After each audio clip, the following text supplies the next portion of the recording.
Welcome to the Digital Nomad Cafe podcast, the show where we discuss what it takes to create a sustainable long-term online business in today's fast-moving environment. We talk with industry experts and freelancers alike to find out what it takes to build and manage a location-independent business. Hello and welcome to another episode of the Digital Nomad Cafe podcast. This is a podcast about online business, entrepreneurship, and helping others who are interested in creating or currently on their journey into the remote work and digital nomad lifestyle. We talk about freelancing, building online businesses and e-commerce with a variety of guests from around the globe. My goal here is to share inspiring stories and practical advice on how to build and manage a location-independent business. I'm your host, Adam Finan. Very excited to bring you today's guest. His name is Danny Page, and he has a wealth of experience in building and managing remote teams. Danny, welcome to the show. Why don't you tell us a little bit about yourself and all the things that you're doing? Hey, Adam, great to join you here. Thank you so much for inviting me into the show. Coming to you live from Cebu City in the Philippines. As you can tell, I'm an American. I'm from Southern California. But my company, which has a distributed team of more than 50 people around the world, really just believes in hiring the best people. And we have an incredible support team down here in the Philippines, as well as some operations managers that really do an exceptional job. So we had our Christmas party last night.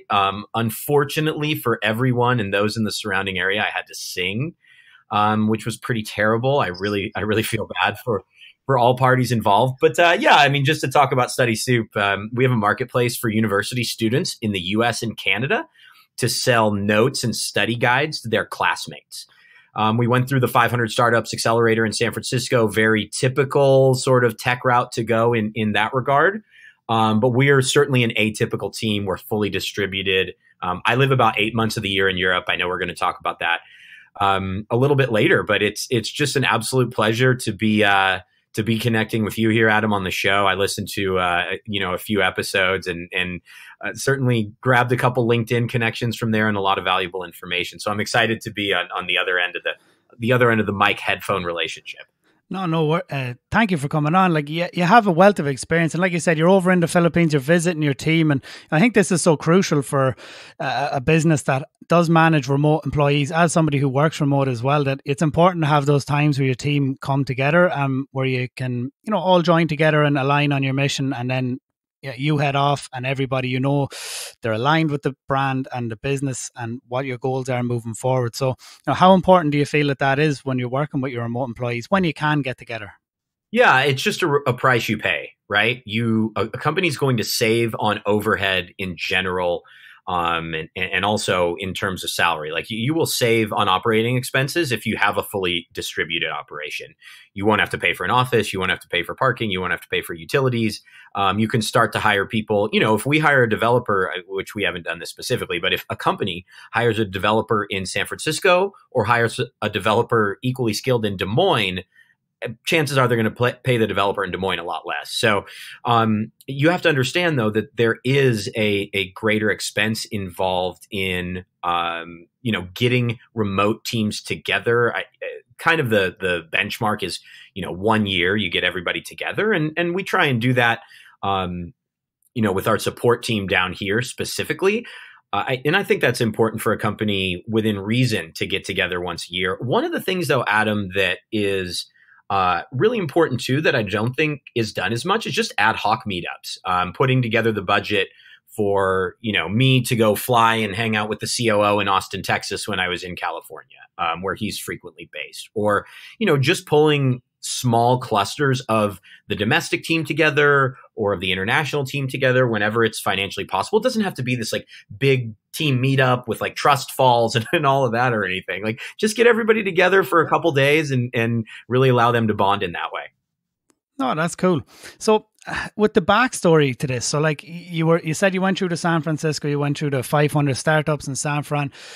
With the initial, like Study Soup is such a fascinating business model, and something I wish I had when I was in college. And, at what point did you decide that, when you were building this up, that you were going to hire remote employees? And was that an initial part of the business model, or was it something that developed as the team grew and you needed more, more hands on deck essentially to help manage? Well, Adam, I have one question for you first, okay? And you said you would have loved this service in college. Would you have been a note taker or a note buyer? Because I think everybody falls into one of those two categories. Oh, it depends what day it is. Depends on what you were doing the night before. But no, I hear what you're saying, because I was reading it and I was like, oh, I would have definitely paid people for their notes when I was in college for some classes.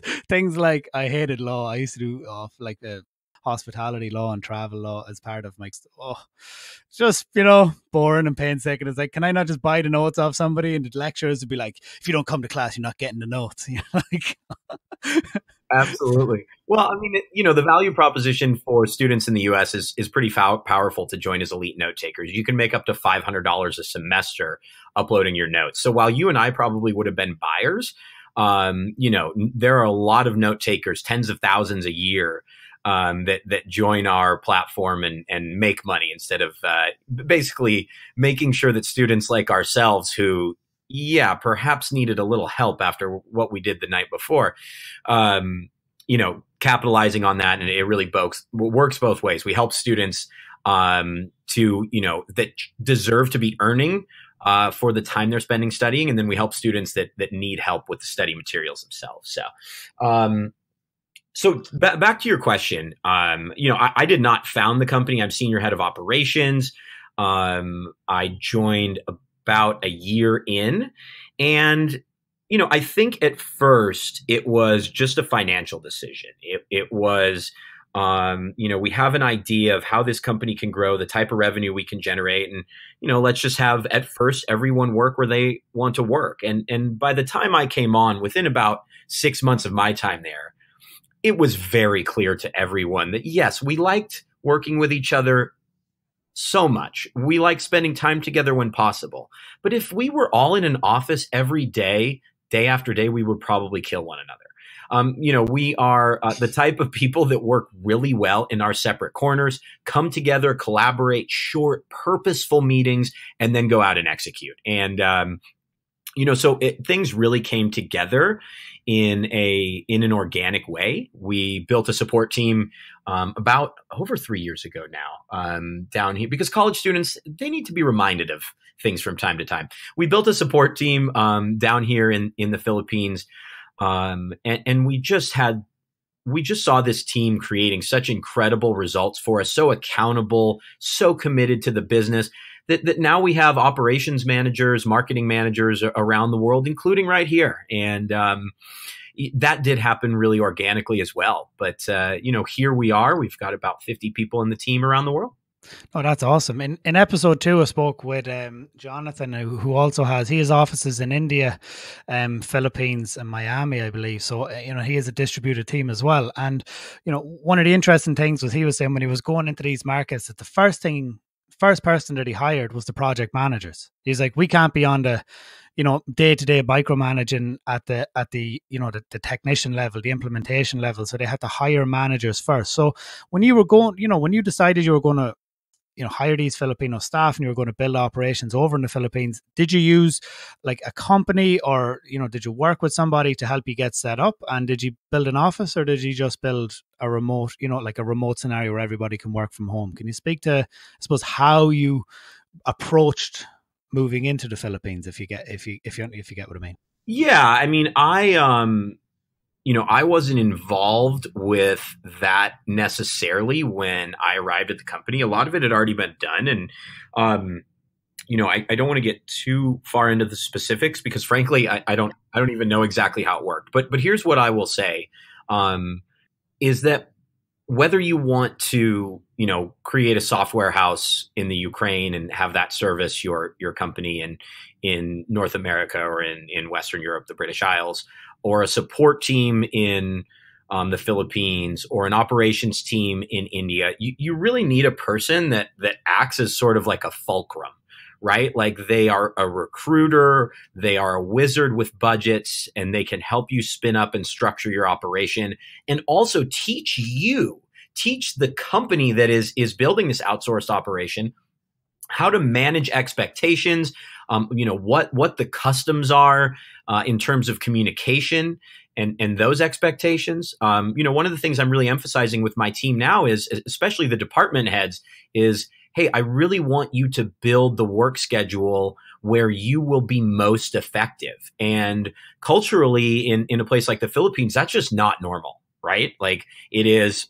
I clock in at this time. I leave at this time. I work really hard during those 8.5, 9 hours in between, depending on breaks. But I'm working with them specifically to build their own, to build the schedule where they do their best work. And whenever you spin up a new outsource operation, that is absolutely crucial. It is absolutely practical. Yeah, definitely. We spoke a little bit about that just kind of before the call, where we were talking about when you're in an office environment, and I've been in environments, not just office, but it can also be out on site or things like that, where if you have a negative and toxic environment, then it really affects your performance. And as somebody who's hiring staff, be it remote or be it in-house, you want to try and create as positive of an experience so people can perform at their best. And like you're saying there, allowing them to choose to a certain degree when they do their best work is, you're giving them the opportunity then to, prioritize and hopefully deliver for you in the best way possible by allowing them, the autonomy to choose when it is that they prefer to do the writing work, when it is that they prefer to do the financial side of things. And that can really help. And it also, people appreciate that as well, instead of, landing in on a Monday morning and that the first thing you have to do is the thing you hate the most. Yeah, I think it's, and that's something we'll continue to talk about here, is kind of traditional companies versus remote companies and sort of these new age startups, and the approach a lot are taking, specifically those that do not work in an office. I don't understand how, we continue to undervalue employee performance and basically companies assume and tell their employees, well, you're going to do the best work from 10 in the morning until 7 at night, or from 9 in the morning until 6 at night. And that's when people do their best work. And that's just not the reality of how people need to work today or should work today. And personal performance is something that I study constantly within myself. And I think a lot of remote employees do, or a lot of remote workers, I should say, really do. Right, Adam? Like, we're always thinking about, okay, if I go to this coffee shop for 3 hours, I know I'm going to really hammer that out. And it's just not something that happens in a traditional model as much. So as a manager, you really just need to work with your people and ensure that they're thinking about when they'll do their best work. And also, you take some time to help them along that path. It's hard to really initiate that on your own. But Adam, I mean, with all you do, man, you got a podcast, you run your own firm on the side, you work for Shopify, like, you have to be a super efficient guy. And if you were in one place working from, let's say, 9 to 7 every day, like, you wouldn't be able to do what you're doing now, right? I go crazy, absolutely crazy. I know people talk about work from home, right. It's all great. Like, it can wear on you because you don't talk with other humans beyond but in a screen. You lack that social interaction. And like you're saying, I go to a coffee shop almost every day for between 2 and 3 hours, and I go to the gym as well, and that breaks up my day. And it allows me, there's certain things I like doing there. I go in, I get my coffee, stick in my headphones, crank up my music, and I just bust through certain types of work that I know I need to do. And that's the best environment for me to do it. Obviously, recording a podcast, I'm at home, it's quiet, there's good internet, it's reliable. I have my mic, there's different scenarios for different types of work. Yeah. But I mean, when you're talking about, allowing people, so I have a virtual assistant. She's in Davao in the Philippines. Her name is Kim. And, she helps me with a lot of things. And she is fabulous. And I found her years ago. She helped me with some writing work. And like, even she, like, I've only recently rehired her. She was in college, so I let her do her college thing, you know what I mean? And I just moved on and worked with different freelancers, and now she's finished and she was looking back for work, so she's back with me again. And just like you were speaking to there about the, when do you want me online and when do you want me to work? I'm like, there's a Trello board. Here's all the things I need to do. Here's all the videos showing you what I need done. Just do it. Like, I don't know. Give me maybe a bit of crossover, like, maybe 2 days a week where we have an hour where we can message or have a call. But besides that, it's like, the work's all there. I don't care. Just do it, please. I'm not micromanaging you. I don't want to screen recordings of your timestamps. I'm like, no, I'm not that person at all. Just here's what I need to do. We've agreed a price. If you do it in less time, then that's fair enough. It's like, I'm not going to. Yeah. And I think that's the reality of why remote companies are seeing, such a massive volume of applicants, and remote jobs are hard to find. And voluntary turnover at remote companies is about 40% less than what it is at in-office companies. And it's this core idea, Adam. You know what? It's not about being able to go and work from your laptop in Bali. Like, yes, that's fun, but that's on the digital nomad side. But for remote workers specific, which, by the way, I love living around the world, traveling while I work. So I kind of fall into both cohorts. But to me, it's this very simple human emotion, which is trust me to live how I want and do what I want, and I will deliver exceptional work. And I think that's what, these remote companies are doing, is rebuilding trust between employer and employee.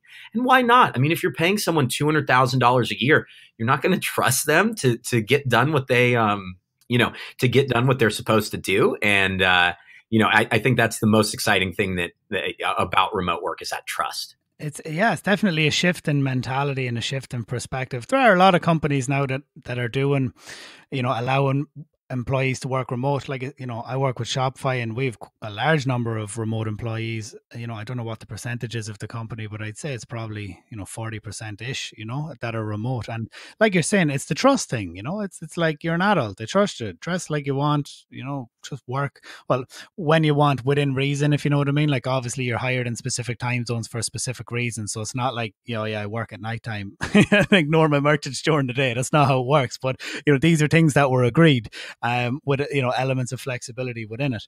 So, no, look, that's cool. So, can we talk a little bit to managing on the road? Like you said, like you travel. You're an American and you like to travel. You're in the Philippines right now. You spend some time in Europe as well. So, can you talk to, I suppose, maybe managing the business while you're traveling on the road? Yeah, I mean, I've been in over 20 countries the last 2.5 years, mainly in Europe. Like, I'm just a sucker for life in Europe. I know we'll talk about this in a bit, but by a absolute stroke of luck and ancient family heritage, I now have a Spanish passport. It's taken me like over 2 years, but now I'll be splitting time. It is gold, man. I'll be splitting time between California and Barcelona full time, beginning in early 2019.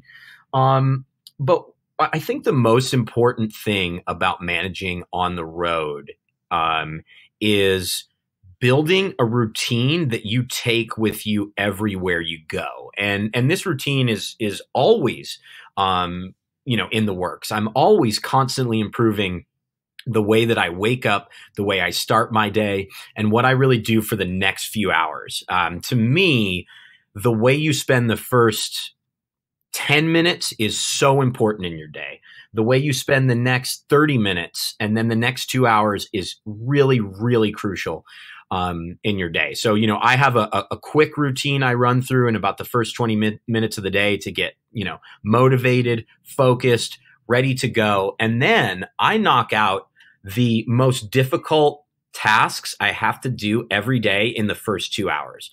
I also, especially if I'm in Europe, I'm 9 hours ahead of my team in some cases. In the US, I need to exercise too. But I find my mind is sharpest right when the day starts, and I just hammer out the most important things. Then I'll go exercise. Then I'll go to a workspace. And again, that's different than what I've done over time. But like you really need that routine to start your day and center your day. And even before that, Adam, like, one of the most crucial things in my life beyond that, or I should say two, is crafting a mission statement that I wake up to every day that helps me, whether I'm in Manila or whether I'm in Morocco, that I wake up and I know sort of my personal code that I'm going to live by for that day.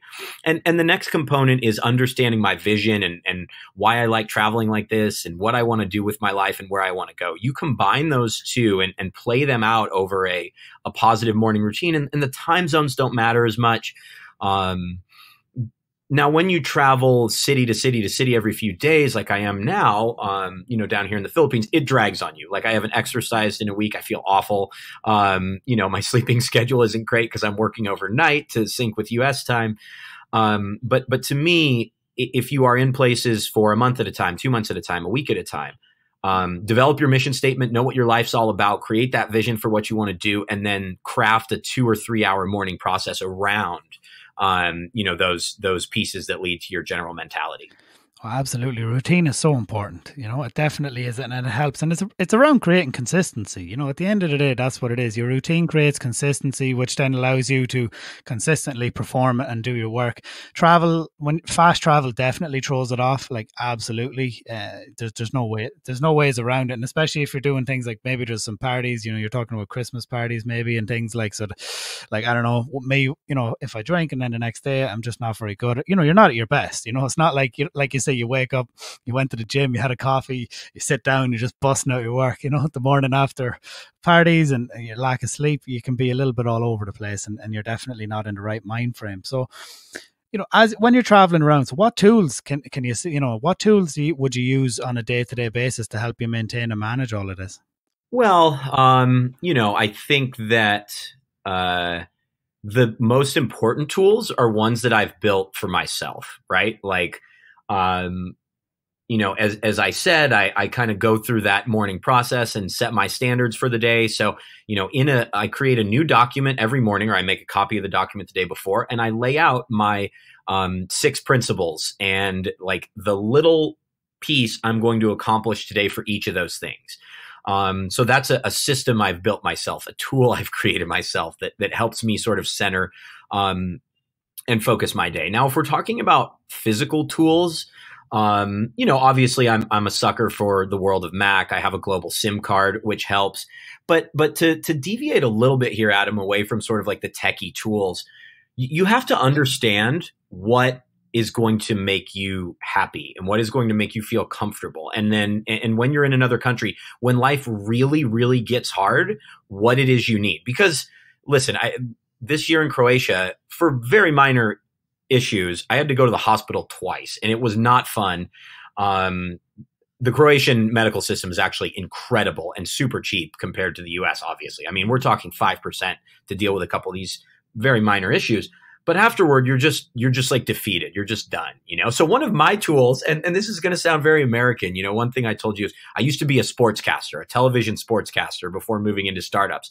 And the satellite company my parents have, their television through has an app that is not IP tied, that allows you to basically access your home television box anywhere in the world. And like when I went to the hospital in September, man, I didn't feel good. I came home and all I wanted to do was watch some American football, so I turned on the NFL and I was happy. So you need to be realistic with yourself about what you need to be able to function well as a knowledge worker. And for me, like, I need to be able to watch Laker games. Like, LeBron's in town.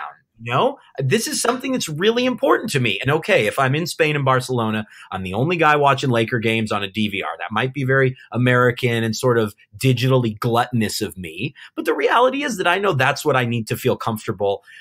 So that's one of my like kind of tools and messages that I communicate. Yeah, well, I think it's downtime, and it's okay to log off every now and then and not just be always thinking about work and always optimizing and trying to work on your work, I guess. Sometimes you need to just take that downtime, put on the TV, chill out, watch some sports, spend time with friends, and especially when you're on the road, because it's not all work that we're talking about here. And so when you're in, you spend extensive times in Europe. So as an American, have you struggled with the visa side of things? Yeah, I mean, it's definitely a challenge. So just to provide the background, I'm Jewish and my family are Sephardic Jews, which is Spanish Jews.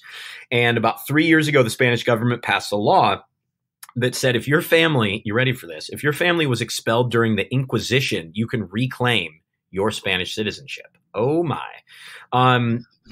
That makes it sound much easier than it was. It's taken 2.5 years. I had to pass a history exam. I had to pass a language exam. I have an attorney in Barcelona. I had to appear before a notary in Spain as well. And now I get to in January be sworn in by the consul general in California. So if you're a Sephardic Jew and you're listening, I would certainly think about capitalizing on that. But I will be. You're laughing. I know. I can. I'm laughing because it's like, oh yeah, you can have it, but here's all the 40 million things you have to do to hard. get it. It was hard. It wasn't cheap.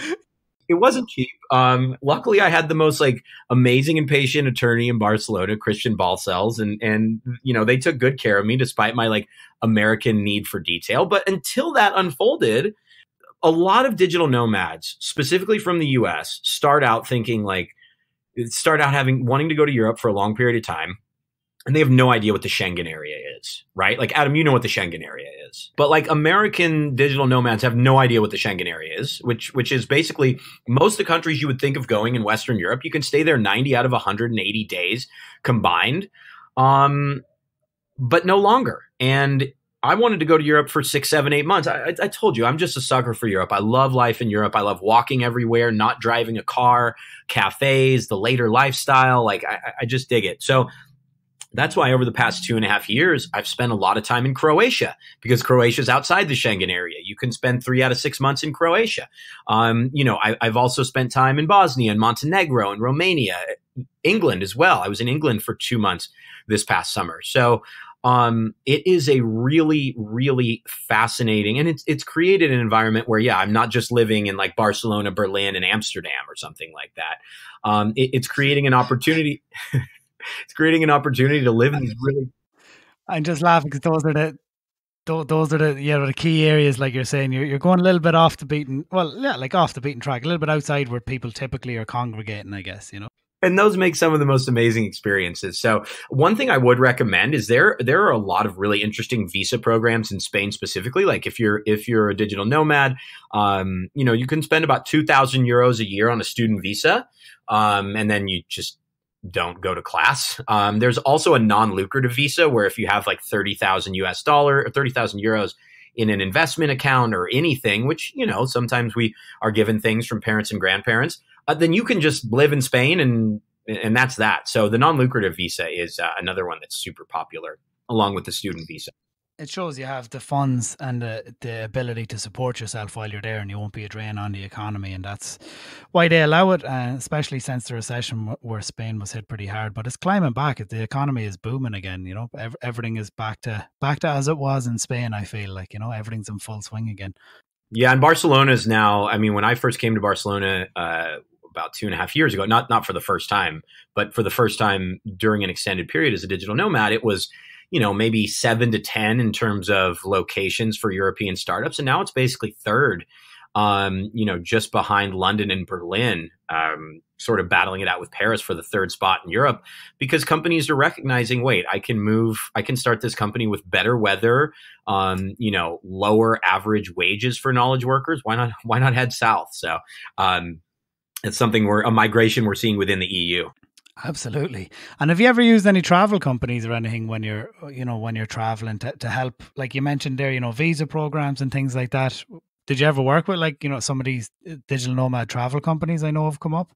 Yeah, I mean, thanks for asking about that. So I never have. I'm a little too independent and impatient for to have someone build my travel schedule for me. But when I was in Croatia, I worked at a workspace called Work in Progress, WIP, right on the beach in Split, Croatia, and it was owned by Remote Year. And I think these companies are really interesting. Again, it's not really like my type of travel. But they basically move you from city to city every month. And, the feedback that I've given them from what I observed is that sometimes these trips don't do enough to necessarily connect you with local people, right? That you're not building those important relationships with people outside of your traveling group, which a lot of those companies mainly travel like Americans, UK, Ireland, Australia, so on and so forth. Like, to me, Adam, this is all about like connecting with local people. So that's the feedback I'd give them. But at the same time, these companies are doing amazing things and helping more people believe that they can live the life that they want to, So it's been really interesting to observe some of these organizations. A couple have actually come through Split and I certainly wish them the best, but anyone who's working and traveling, I challenge you to build your experience around who you're going to get to know that isn't like you. And that's going to teach you more than it's going to teach you more than anything you'd learn at home.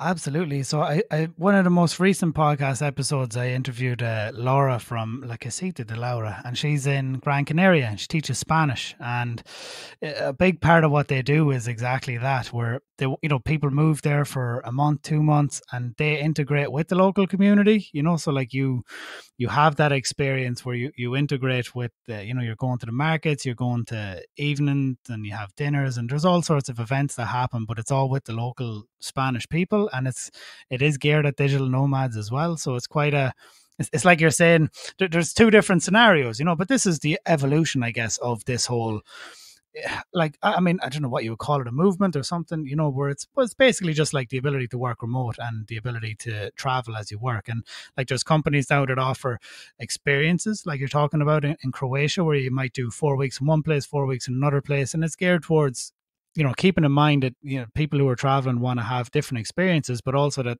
they need dedicated time every day to sit down and and go away and do the work and not be stuck out in the middle of nowhere with no Wi-Fi. So it's creating that hybrid experience. Whereas then you have places like in Gran Canaria, which is become a very popular place for people who work online and do remote work, but kind of for more extended periods, because it's a little bit further out. It's off the African coast, and people tend to stay there for a month or two at a time.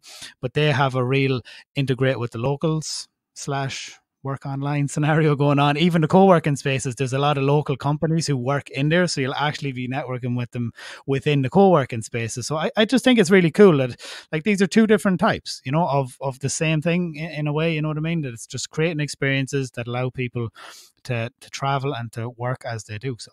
Yeah, and Adam, one thing to add to that I would recommend that's been huge for my experiences is finding co-working spaces that are non-major brands. Like during the Christmas period, they always say shop local. We'll find co-work spaces that are owned by locals instead of working at WeWork or Impact Hub or so on and so. Like, that would be my recommendation. You should live your life as you want to, but like my best relationships with people have come from working in workspaces that are owned by locals. No, that's a fair point, and that's the experiences you've had, and you can speak to it. You travel a lot, you work a lot, and it's definitely something worth taking on board, So I guess, in terms of long-term vision and remote work, how do you see the future of work? Yeah, I mean, I really appreciate you. I really appreciate you, reaching out and asking that as well. I know it's something we talked about a little bit but before we got on air here. And so for me, I mean, taking it a ways back, I was not even, in business, in startups. I was a sportscaster for 8 years. I was a TV and radio host in California. I used to broadcast American football on television, what in the US we call soccer, but I like to call football, obviously, like European football, so on and so forth. And the reality was that I really didn't want to live like in Los Angeles, where most of my jobs were. So I lived in Santa Barbara, which is like an amazing, more like relaxed beach town.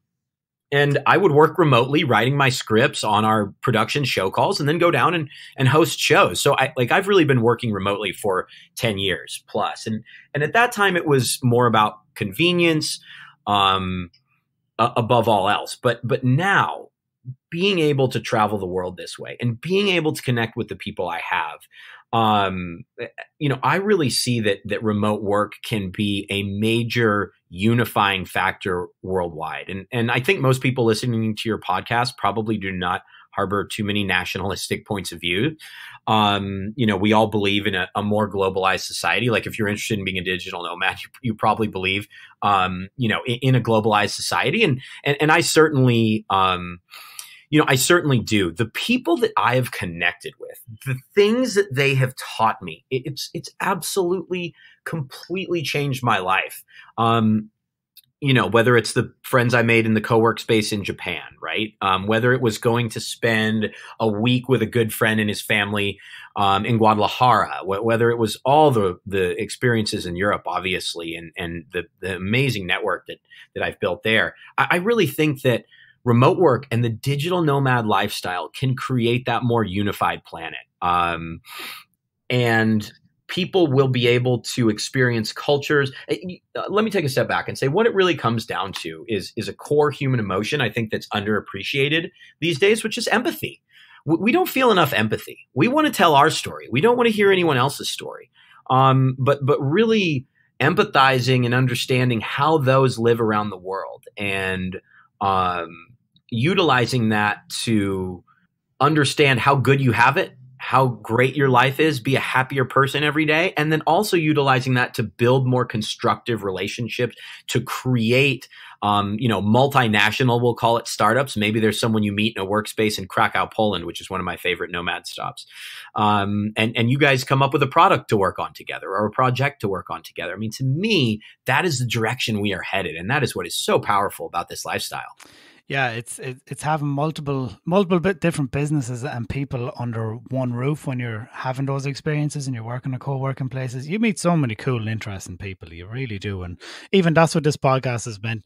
Like, my high level overview of what it was imagine we met at a co-working space and we're going for coffee and we're talking about each other's business. Like, that was kind of my, rough first draft of what I wanted this to be like, and a lot of really good, advice and insight there in terms of, how you see the future of this. I think it's evolved. It's always evolved. Years ago when I started looking into this, it was about 8 years ago now. I mean, people thought it was mad. It was still very new, very green. And, you're saying you're doing it 10 years, which, in the scale of working remote and that sort of lifestyle is pretty long time for a lot of people, But I mean, there are people who've worked like this kind of beforehand, but now it's become mainstream and a bit more popular, But I mean, there's a lot of different, you're launching a remote work consultant focus on helping businesses and companies adopt remote work. That's not necessarily hiring people in the Philippines, is it? Is it like how to build and manage a remote team? Exactly. It's a company, and so basically what I would say is a company recognizes that they're spending too much on their office, that their employees and the people that they tried to recruit want flexibility, that remote work is possible, but they just don't know how to do it, right? They think that, oh yeah, we're just going to send everybody home on Fridays and Wednesdays and they'll be happy. Well, when you do that with people in a normal management model, like, they're not going to do anything. They're going to treat it as a vacation day. They're going to watch TV. It's going to function a little bit differently. So I've built this methodology called the Rule of Five, and I'll be releasing an ebook that provides everything you need to know to do this. And, if hopefully a lot of people read it, and if companies want to really get hands-on with this methodology, then I have a group of consultants who are extremely well-versed in remote work that will help implement this over a 6 to 9 month period. So, I would say, as you introduce it to listeners, it's like, if you're thinking about adopting remote work in your organization, if you want to optimize and build a management model more around trust and results, like this is what Danny's building. So thank you for your insight into the future of work. It's definitely very fast moving. These things are becoming more and more common, more accepted. And, so long as people don't abuse it, I guess it's a different scenario if you are somebody who's experienced as a freelancer and you transition to working maybe for a remote company, or, you maintain your freelancer status. But it's a different scenario when you have, let's say, a company that's already built and you are, maybe considering either hiring remote staff or allowing your current staff to work remote to save on overhead. So, can you talk a little bit about, I know you mentioned that you have a business around this called the Rule of Five. So can you tell us a little bit about how that works? Yeah. So I think one of the reasons that remote work's adoption is slower than people like you and I think it should be is because companies will give their teams, large teams, a significant opportunity to work from home, like Yahoo did. And then Yahoo says, oh, no, this isn't working. Well, I mean, Yahoo's lack of success story it has a lot more to do with remote work. They just used remote work and sending people home as sort of a scapegoat. IBM did the same thing, right? So there's been this sort of big company mentality that remote work can't work. And to me, the reason why companies struggle to go from an in-office to remote model is because they're not taking time to build the proper organizational structure, an organizational model that is optimized around remote work. So within the Rule of Five, early here in 2019, I'll be releasing an ebook on my site, ruleof5.co. And, from there, hoping that the C-suite, the people in HR and in operations read this ebook. It's not like it's a little bit of a different take, Adam, as well, on an ebook. It's not like a stiff, sort of operational look into how to make remote work work. So it's part fiction. So I created a sort of old school fake software company in New England, in Boston, called Insight Solutions. And Insight is having a lot of problems. Employees are leaving. Weather is a big issue for them. And they realize they need to cut their operating expenses. And the C-suite says, the CEO, Mr. Glengarry, says to the leadership team, either we're going to, cut about 15% of the team, or we're going to come up with something else. And then kind of the young hotshot CMO says, well, what if we adopt remote work? So the rule of 5 is basically 5 principles for adopting remote work, which are building a results-oriented work environment, instituting efficient and effective communication practices, adopting the 3 TRs, which are trust, truth, and transparency, deciding on a change management model and determining how to walk your team through this change, and then understanding that remote work, shifting to a remote model happens gradually. And I'm currently dealing with a couple companies on this right now, both of whom are San Francisco Bay Area companies who say, we can't afford this rent. And even if we could, we don't want to anymore. Everybody wants to work from home. They don't want to commute into the city anymore. I need to get out of the Bay Area. And I think that companies, especially companies that are, let's say, 100 or smaller, could pick up this ebook and learn about Insight Solutions and learn about the rule of 5 and how it works and say, okay, I can adopt a lot of these things on my own. And you know what? If that happens, Adam, I'll be happy. If companies adopt this methodology on their own without needing my consulting group and to walk through all of these operations, I'm going to be a happy guy. But the reality is that this is a complex change. And as I talked about with a lot of those big global companies, I'm not sure that they, at least as far as I've been able to research, that they really had someone who was an expert in remote work.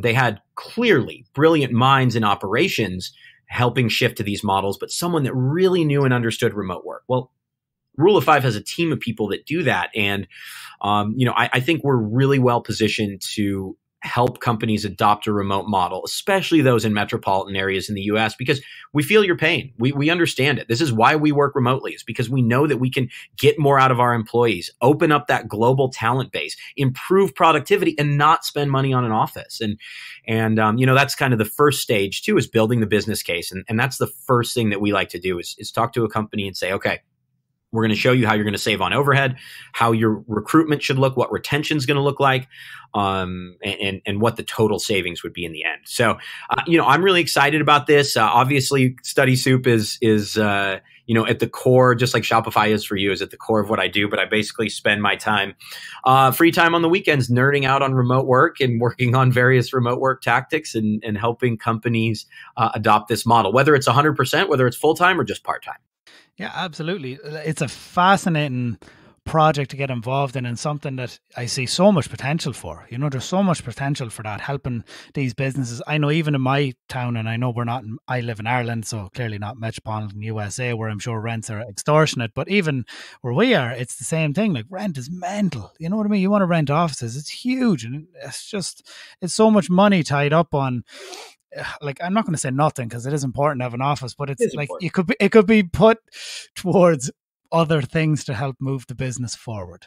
Like that money could be better spent. It could help get that extra person. It could pay for that ad budget. It could help get, there's so many other things it could be doing if you were willing to embrace and adopt the remote work mod. You're like, oh, we don't pay this thousands of dollars on rent every month anymore. Now we can put that towards the product, the service, the team. There's other ways that money could be spent.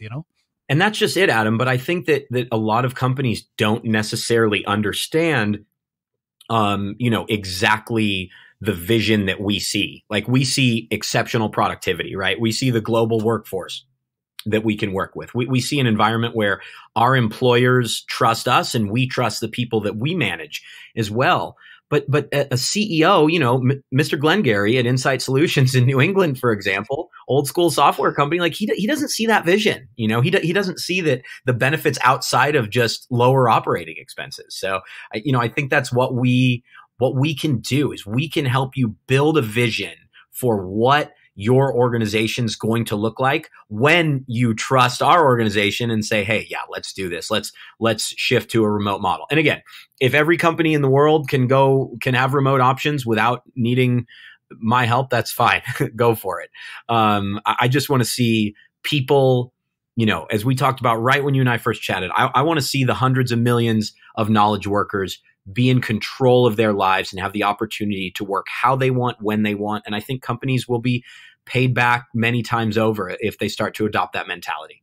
It's amazing. I love it. It's a fabulous business model. And I think a big part of it is, you're bringing experience to the board, and that's where maybe these businesses would struggle. They don't have people who've taken that path before, who have experience in it. And I think it's probably from an operational level, that's probably one of the biggest hurdles for a business to adopt this. Like, they maybe don't know how does it work? What does it look like? It all sounds great, but they don't understand. And that's where they need somebody who's, an expert and who has done it before to look at how their operation works and be like, look, these are my suggestions. These are the tools you need. These are the softwares. This is how it'll all work. This is how your team stays up to date and on board. And then that makes it real. You know what I mean? Like, that's what makes it real, as opposed to, all right, that all sounds great. Yeah. And it works for them, but we couldn't do that. It's like, well, have you ever sat down and actually, worked out what it might look like if you were to do it? And then it's not such a big deal when you have somebody who has experience and knowledge in doing it to help you implement it. Yeah, exactly. And the way I look at this is, and the way that I look at our operation is like, we're fine coming on and having dedicated consultants available and meeting with you, 20 hours a week. But also for smaller companies, maybe 15 to 20 people, sometimes I just talk to CEOs like 1 hour every 2 weeks. And there are a lot of things, in that size organization that, Adam, these things seem so obvious to us because we've been doing this for years, but to them, they're like, oh, wow, I haven't thought that through. And oh, yeah, this is the problem. And I say, well, hey, there's a pretty easy solution. So, I think this really can work for companies of any size. And, we're excited to really see the Rule of 5 grow in 2019. It's amazing. I genuinely wish you every success with it, Thanks, man. I really appreciate it. Danny, thank you so much for coming on. So why don't you let people know where they can find you? Yeah, absolutely. Again, my name is Danny Page, Page. You can email me, danny@dannypage.co.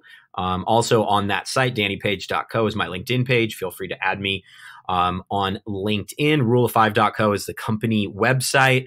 Beyond that, that's about it. Maybe Instagram at the D Page. That's just more like my travels and such. That's real life. That's real life. That's what it's really like. People like to see that stuff. I like to see that. So, Instagram is anything but real life. Okay. It's their filtered life. Yeah, Instagram is fake life. So if you want to see my fake life, but no, I mean, if you're interested, if you're a remote worker and you want to be paid as a consultant, potentially, send me an email, danny@dannypage.co or danny@rule5.co. And, because we are constantly hiring consultants, or at least putting you on our roster to be able to help us sort of grow this mission. So that's it, man. And thank you so much. I think it's really cool what you're doing. I've been listening to the show ever since you first contacted me, and now I'm a weekly listener. I'm hooked. Thank you, Danny. Appreciate it. And I appreciate you sharing your wealth of knowledge and insight and experience with all the different people who are listening all over the world. Thank you very much. I'll make sure to link everything in the show notes for anyone who wants to connect with Danny and reach out. Thank you very much. Take care, Danny. All right. See you, Adam. Cheers. Thank you for listening to today's episode of the Digital Nomad Cafe podcast. If you enjoyed this episode and you found it actionable and inspiring, please be sure to give us a rating on iTunes and share it on your social media profiles. Tag us on Instagram. Get the word out there. Share it in any Facebook groups that you're in where people might be freelancers, remote employees, online entrepreneurs, anywhere that you feel and anyone that you feel could benefit from learning from today's insights and the story and the journey of this entrepreneur who was on today's podcast. Please help get the word out there. And, every rating helps, every new listener helps. And all we're trying to do here is to inspire people and, share stories to show that it is possible to create that digital nomad lifestyle. And also just, the real nitty-gritty of what it actually takes to build an online business, whether that be as a freelancer or as an online business owner. Thank you for listening to the Digital Nomad Cafe podcast. Head over to the website to access the resources and links mentioned in today's episode at digitalnomadcafe.com.